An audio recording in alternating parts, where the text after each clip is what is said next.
Assalamualaikum warahmatullahi wabarakatuh. Perkenalkan, nama Ibu Aprilia Salistia Putri Perdana, berasal dari Tegal, yang sekarang kuliah di Universitas Muhammadiyah Purwokerto, yang ambil jurusan Pendidikan Bahasa dan Sastra Indonesia. Bagaimana kabar kalian? Ibu harap kalian baik-baik saja. Di sini Ibu akan melanjutkan materi yang telah disampaikan oleh Ibu Murni tentang teks cerpen. Sebelum memulai pembelajaran, Ibu akan menyampaikan tujuan pembelajaran hari ini. Tujuan pembelajarannya yaitu yang pertama ada mendata unsur pembangun karya sastra dalam teks cerita pendek yang dibaca atau didengar dengan tepat. Yang kedua ada menjelaskan unsur-unsur pembangun karya sastra dengan buku yang mendukung dari teks cerita pendek dengan tepat. Baik, di sini Ibu akan menjelaskan ya tentang apa itu cerpen dan unsur-unsur pembangun karya sastra. Baik, yang pertama ada cerpen. Baik, Ibu akan menjelaskan tentang cerpen terlebih dulu. Cerpen merupakan karya sastra yang memaparkan kisah atau cerita mengenai manusia dan seluk-beluknya lewat tulisan pendek dan singkat. Cerpen juga dapat disebut suatu karangan fiktif yang menjelaskan kehidupan seorang secara singkat dan berfokus pada satu tokoh dan peristiwa tertentu. Unsur pembangun karya sastra dibagi menjadi dua macam, yaitu yang pertama ada unsur intrinsik, yang kedua ada unsur ekstrinsik. Unsur ekstrinsik merupakan unsur yang terkandung di dalam suatu karya yang terdiri dari tema, alur atau plot. Yang ketiga ada penokohan dan perwatakan. Yang keempat ada latar, dan yang kelima ada sudut pandang. Yang terakhir ada 6 amanat. Yang pertama tema. Tema merupakan pokok permasalahan yang mendasari suatu cerita. Yang kedua ada alur. Alur atau plot biasa disebut dengan alur atau jalan cerita. Urutan ceritanya biasa terjalin atas urutan waktu serta kejadian, hubungan, serta sebab atau akibat.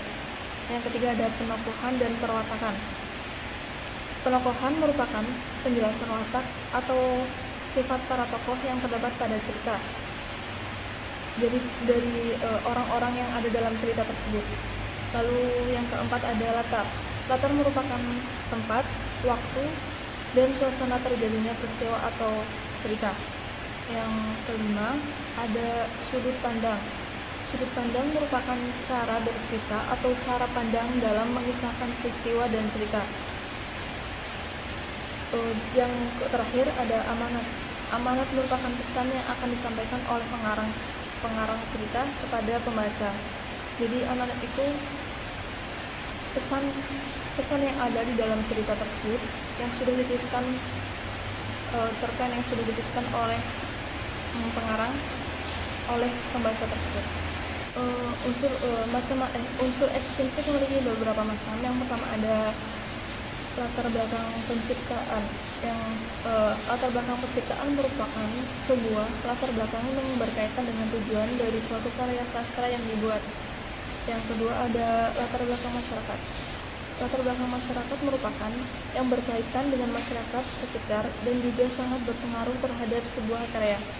Yang ketiga ada latar belakang pengarang, merupakan kondisi sosial penulis atau pembuat karya. Yang keempat ada unsur psikologis, merupakan hal yang berkaitan dengan psikologis pembuat karya. Yang terakhir ialah pandangan hidup. Baik, itulah beberapa unsur pembangun karya sastra, yaitu unsur ekstrinsik dan unsur intrinsik. Tadi unsur intrinsik ada beberapa macam, yaitu ada tema, alur, penokohan, ada latar, sudut pandang, dan amanat. Lalu unsur ekstrinsik ada 5 macam. Yang pertama ada latar belakang penciptaan, yang kedua ada latar belakang masyarakat, yang ketiga ada latar belakang pengarang, yang keempat ada unsur psikologis, dan yang terakhir ada pandangan hidup. Baik, selanjutnya Ibu akan berikan tugas mencari unsur intrinsik dan unsur ekstrinsik. Berikut cerpen yang sudah Ibu paparkan di PPT. Nanti Ibu ingin kalian mencari unsur intrinsiknya dan unsur ekstrinsiknya. Jika sudah, kalian kumpulkan lewat Japri ke nomor Ibu yang sudah ada di grup WhatsApp. Dan yang sudah Ibu sampaikan kepada kalian semoga bermanfaat dan dapat dipahami. Bila Ibu memiliki kesalahan maupun kata ataupun sikap, Ibu mohon maaf yang sebesar-besarnya. Wabillahi taufiq wal hidayah. Wassalamualaikum warahmatullahi wabarakatuh.